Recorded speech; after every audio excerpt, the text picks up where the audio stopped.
discussing Inventor of the Future by Alec Nevan Ali. It's a biography of Buckminster Fuller. I did not know who Buckminster Fuller is before I saw this book. And I think this is already the first big statement here, which is one of the iconoclastic personalities of his time and with a huge lasting influence on Silicon Valley, on the future, on the thinking and the philosophy, not just of Silicon Valley, but my own. And I didn't even know who he is. And I think it's a little bit ironic maybe, but he is the one who was saying that a lot of the development of the world, a lot of natural developments are driven by forces that are, he called it synergetics, meaning you can't really pin it down on one force. It's, a combination of forces that lead to certain developments. And this is a very nice example. Like he and his writings and his personality did not inspire me, but through a combination of forces, of inspirations, of things that happened while he was alive, and of course also after he died, I got exposed to his ideas and his thinking, and now I am inspired and I understand the source of a lot of the mindset, in particular the Silicon Valley mindset. I'm going to be more concrete.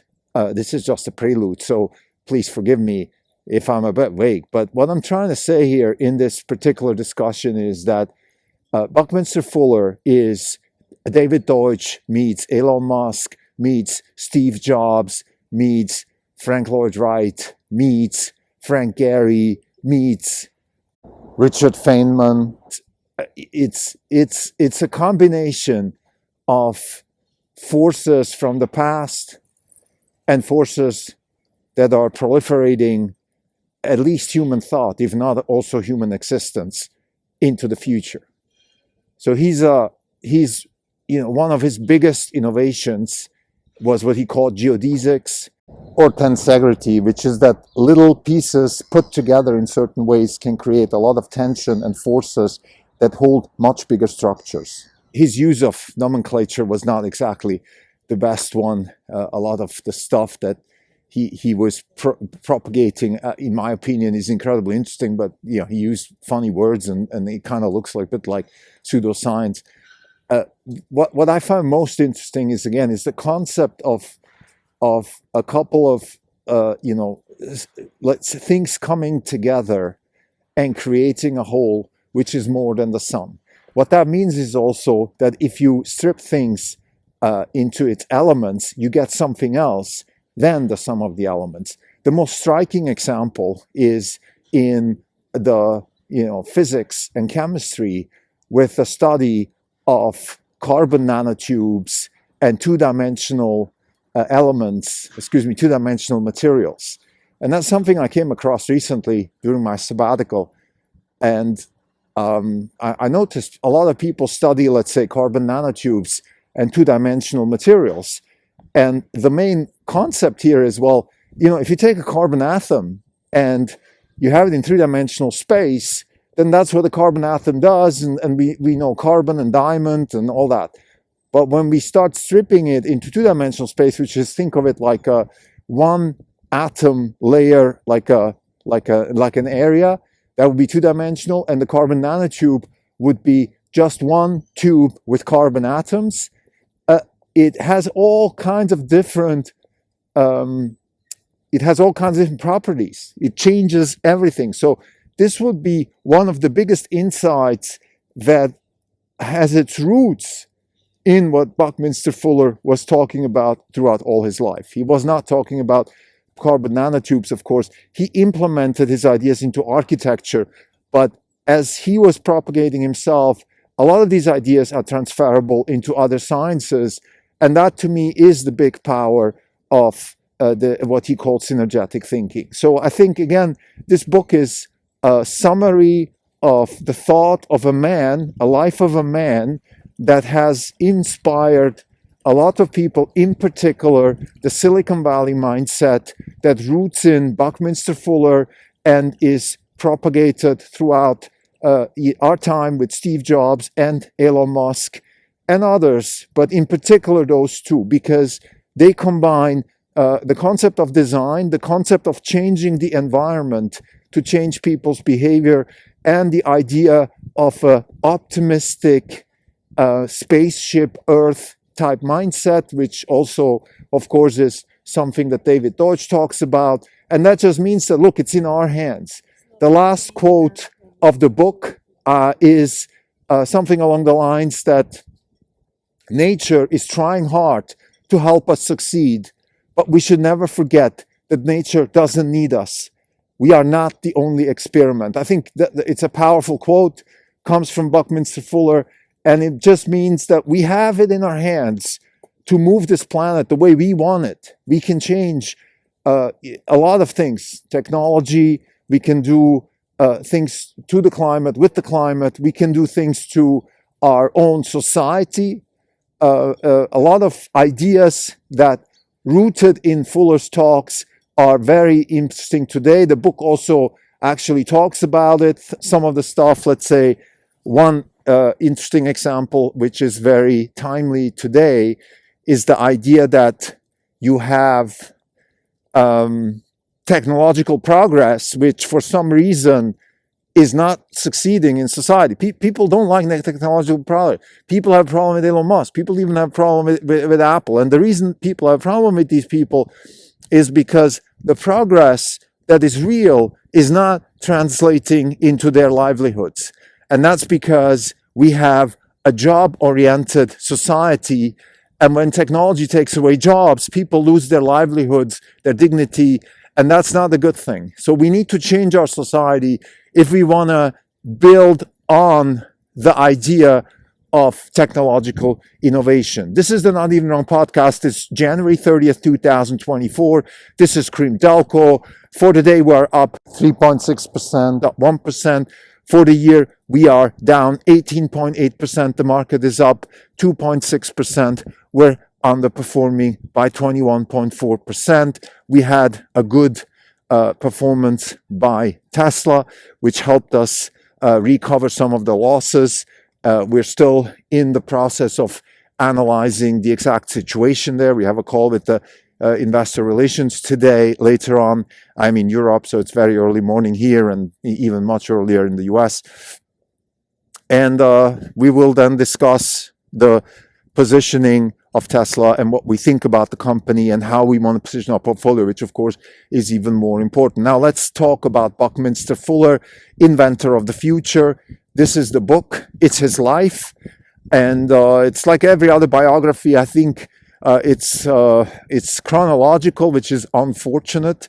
And I think other than Chernoff, which is the biographer of, J.P. Morgan and Rockefeller and Hamilton, I yet have to come across somebody who has written an interesting biography, no matter how interesting the people are. And that's just the nature of the beast. Biographers are sort of caught in archives and chronology, and in my opinion, are obsessed with accuracy and facts when they should be more interested in telling a story. But nevertheless, I think this author has some there's some nuggets here, and I think that's definitely related to the actual story. I mean, this character is just one hell of a character. Rich guy from the Northeast, goes to Harvard, gets, first leaves and then kicks out. So twice, basically, gets removed from Harvard twice, and then lives his life throughout the sort of 1930s, maybe 20s, up to the late 70s.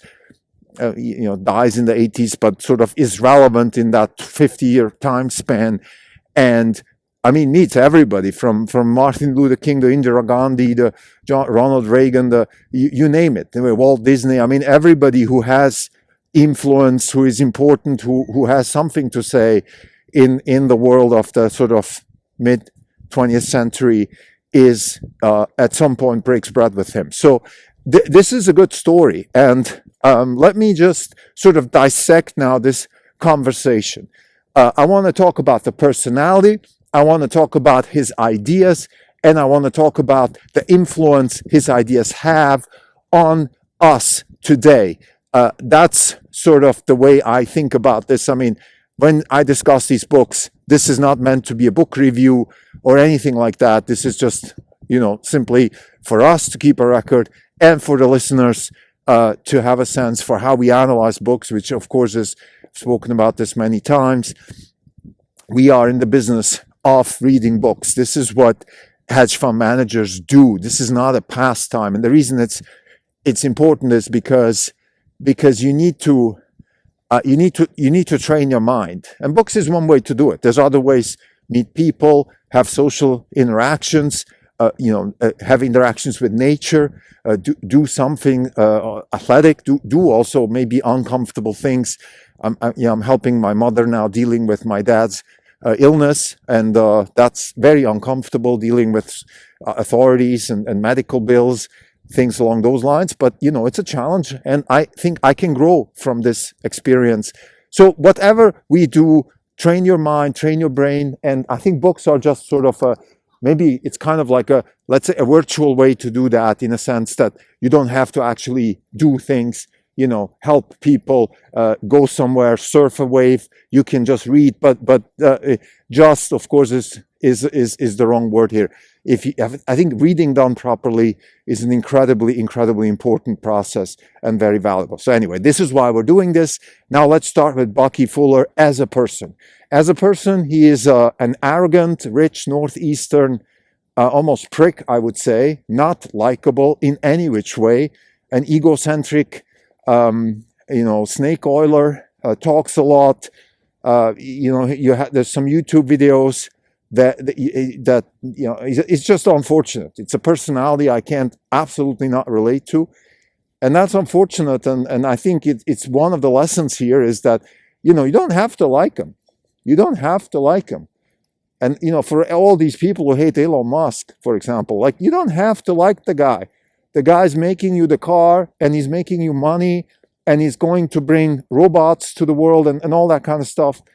Why do you don't need to like him. So you don't need to like Steve Jobs. You don't need to like Bezos.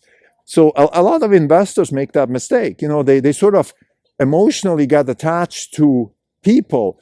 The cult of personality is alive and kicking on Wall Street, and it's totally stupid. How can you make money with a personality? You can of course make money with an entrepreneur that knows what she's doing, but the personality, the fact that he's, let's say, an egocentric guy that only puts himself in the headlines and doesn't give other people's credit. Let's say something that Buck Fuller did a lot.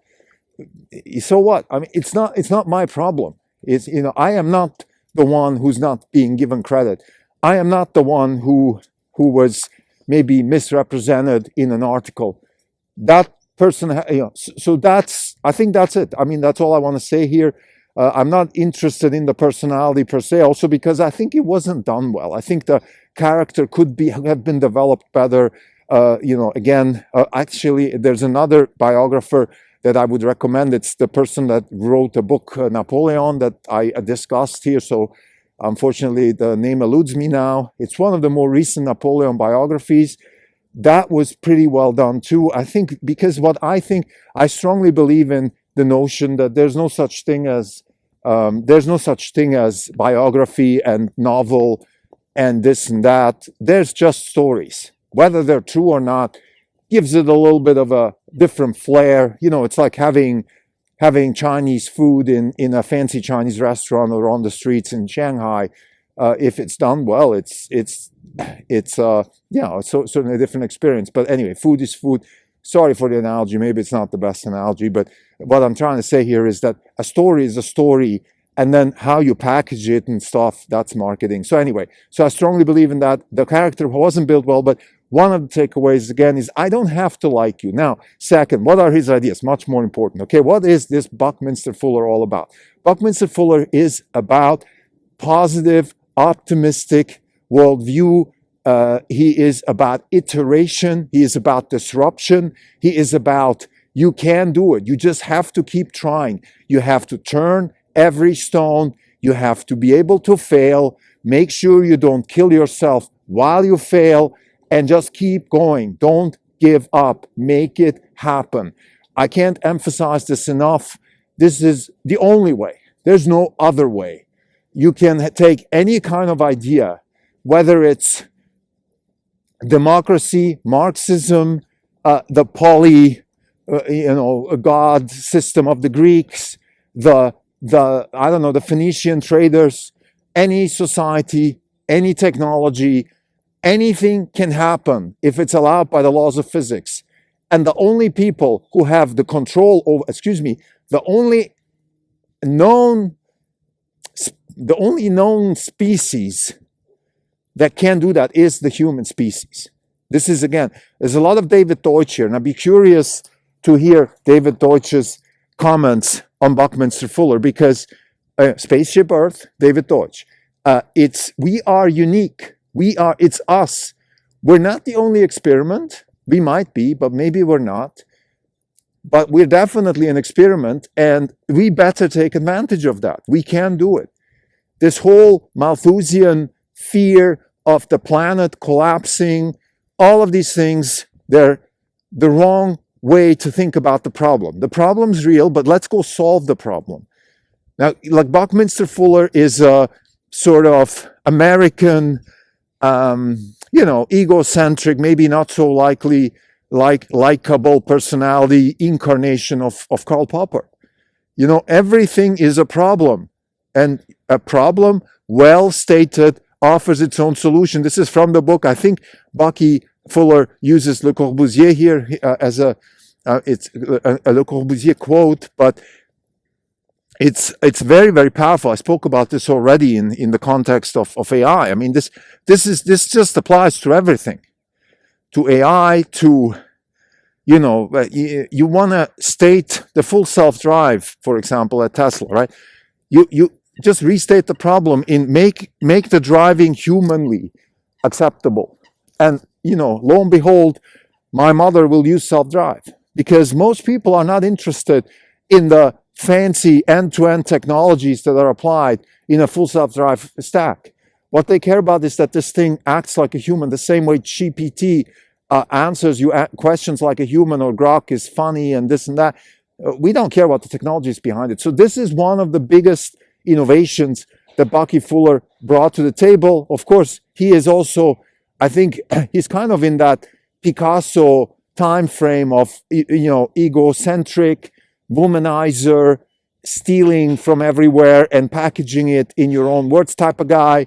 That's the time. I mean, he was, he had his growing adult years in a time when Picasso also was very famous and alive in the teens and 20s of the 20th century. So it's totally understandable. I think, lastly, I want to now talk about the influence on us. Let's talk about mindset. Okay, what is the Silicon Valley mindset? Spaceship Earth, it's in our control. We can do it. We can sit down and solve the problem. And maybe the problem is too big sometimes. Full self-driving is a big problem. Let's dissect it into sub-goals. Let's give it different names. Let's restate the problem. Climate change is a bad problem. It's not going to find a solution if we call it climate change. But if we can call it decarbonizing the economy, if we can call it finding other sources of energy while keeping the living standards growing, at least at a clip that is acceptable to the poorest nation on earth, so sort of a John Rawls type argument here that we have an unfair world and an unfair society also within nations, and we can keep improving that society, and we have to do it in a way that, as long as we don't harm anybody and we can improve the lowest level of the society, then that we should always do that. And for that, we need technology. We also need not just technology that can be taught in an engineering school, but we need technology, we need societal technology, we need moral technology. Maybe technology is the wrong word, knowledge. Okay, David Deutsch calls knowledge is a solution to a problem that proliferates itself. And it's also, it's something that helps you solve a problem, and it's unique to that problem. So you can't just randomly choose stuff and then apply it and solve the, if there is some specific, set of information that helps you solve a particular problem. That's called knowledge. So knowledge, we need knowledge about how to solve the inequality problem. It's a real problem. Let's face it, and let's stop talking about progress. But anyway, sorry, this would be my conclusion. I'm back now in the influence. So what is the Silicon Valley mindset? The Silicon Valley mindset is Spaceship Earth. What that means in a nutshell is that we are all born, and by the way, this is another quote from the Beginning of Infinity, which is interesting. I don't know if Deutsch is plagiarizing here or it's vice versa. I don't know, but it's interesting because, you know, somewhere in the Beginning of Infinity, Deutsch talks about us. We were born, we were created as species naked in the savannah of Africa. And then we built a living space around us that helps us survive in Switzerland in the winter and in Arizona in the summer, and so on and so forth. And that you know, we weren't born with that knowledge. We weren't given that knowledge, at least to our knowledge. It's not like people from space came and gave us all this. We evolved. And the same way we can keep evolving. We can create an air-conditioned system for the planet. We can do that. Whether it's desirable or not, that's another question. The same way that an air-conditioned system in a hotel in Las Vegas feels a little bit unnatural in the sense, you know, if I book a room in Vegas, typically in one of the fancy new hotels, I can't open a window and I can't even do my own air condition. It's all centrally done. Are we going to have a planet like that? And if so, who is going to decide what kind of climate is going to happen at what time of the year, and so on and so forth? So those are big questions, but that's why it's absolutely paramount that we co-evolve our societal know-how and our moral know-how with the technology know-how. I think this is one of the biggest flaws of our current technological mindset, or the Silicon Valley mindset. This is something Silicon Valley has to work on. And, you know, look, you can have people like the VWork guy, like, in my view, a charlatan, because they go around, they say, well, nature doesn't tolerate waste, but then he steals $1 billion from his company. You know, that's not okay. But in general, I think we need to stop, even the ones with good intentions. You know, Bezos, Musk, Jensen, all these people who are actually real wealth creators, who create real products that actually people want to buy and pay for it, and, you know, sustain profitable businesses with their purchases. Even those people, I think they need to invest more in societal technology. I think the purchase of Twitter by Musk is one of those things, highly controversial. He took my money. I'm a shareholder of Tesla, and he's also taking my time, which is the time that he'd rather be spending on Tesla. Now he's spending it on Twitter.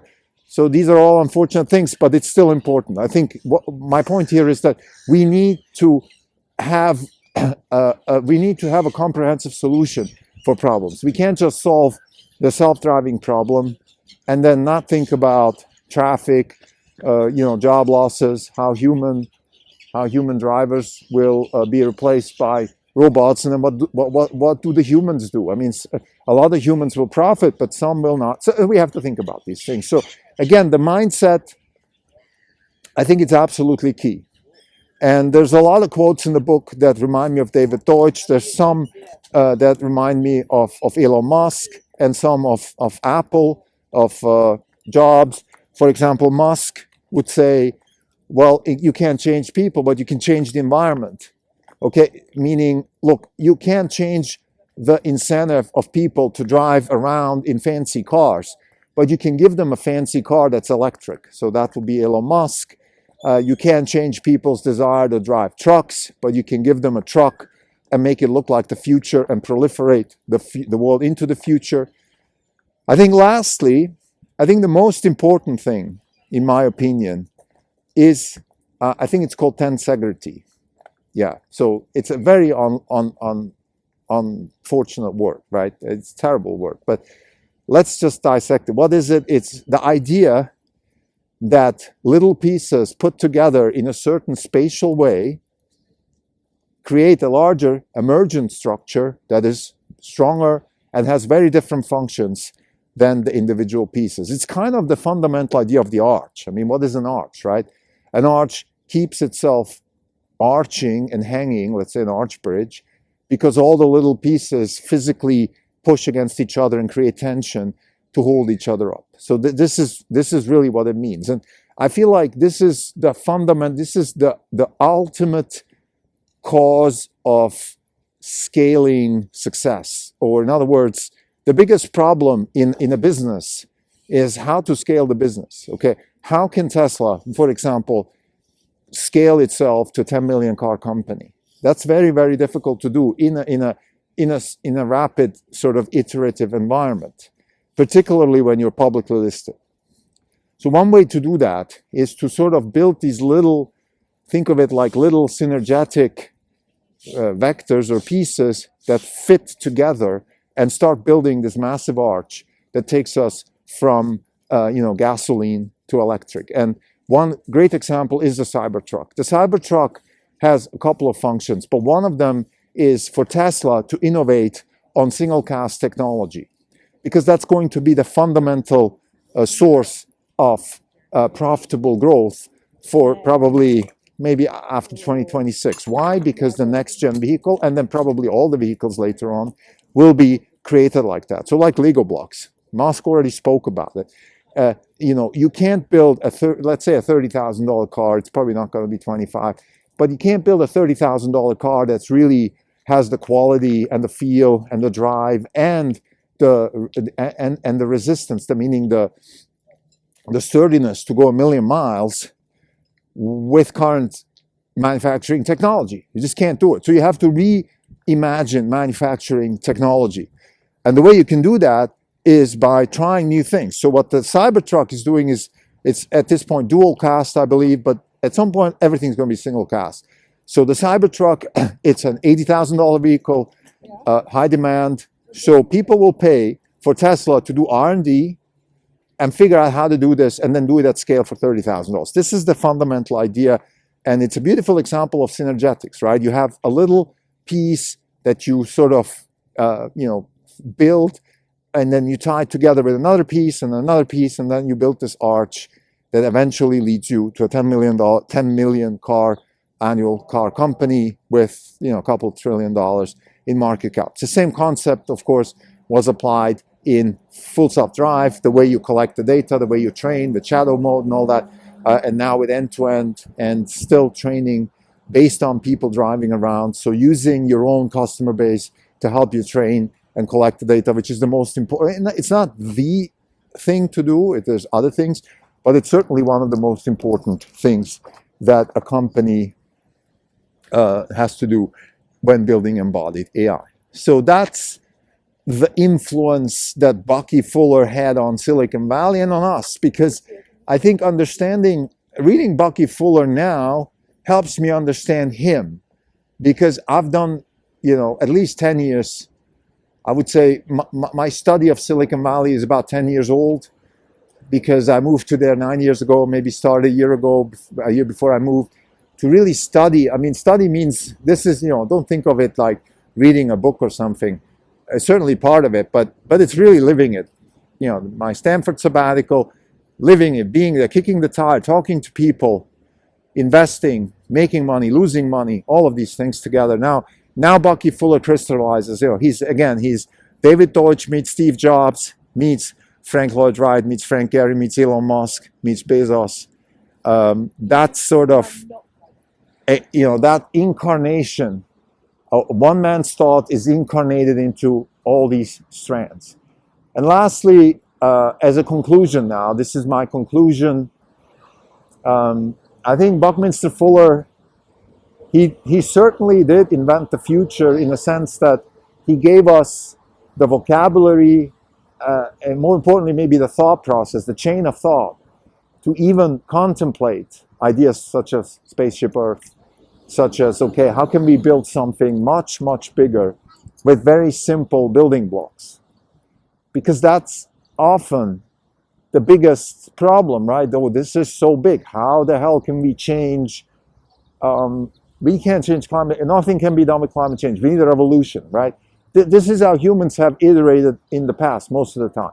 When things became really, really difficult, there's usually a revolution. We take all the money from the rich and we redistribute it, and then hopefully we have some innovation while that happens, right? That's kind of how also I think the world is sort of navigating towards that type of scenario now, where we have people like AOC and very militant politicians in the U.S. Trump on the right, same thing, hardcore. Look, it's either going to be my way or the highway. But there is this hope. There is this sliver of hope, the silver lining, and that is that the human ingenuity and creativity is the most unique thing that exists in our known universe, and this unique thing can proliferate us into a better future. That's optimism. The optimism is not, oh, life will be good. The optimism is that we have the means to actually help ourselves to get to a better place. That's the optimism, and that is I encountered it through David Deutsch. But Bucky Fuller actually had it also in his writings. And that's beautiful. It's beautiful to see how these lines come together. It's really like in this geodesic dome. Like you have these lines and they all come together, these vectors, into a center. And the center is hope, optimism, and hard work. Those are the three things that can help us get to a better place. Thank you.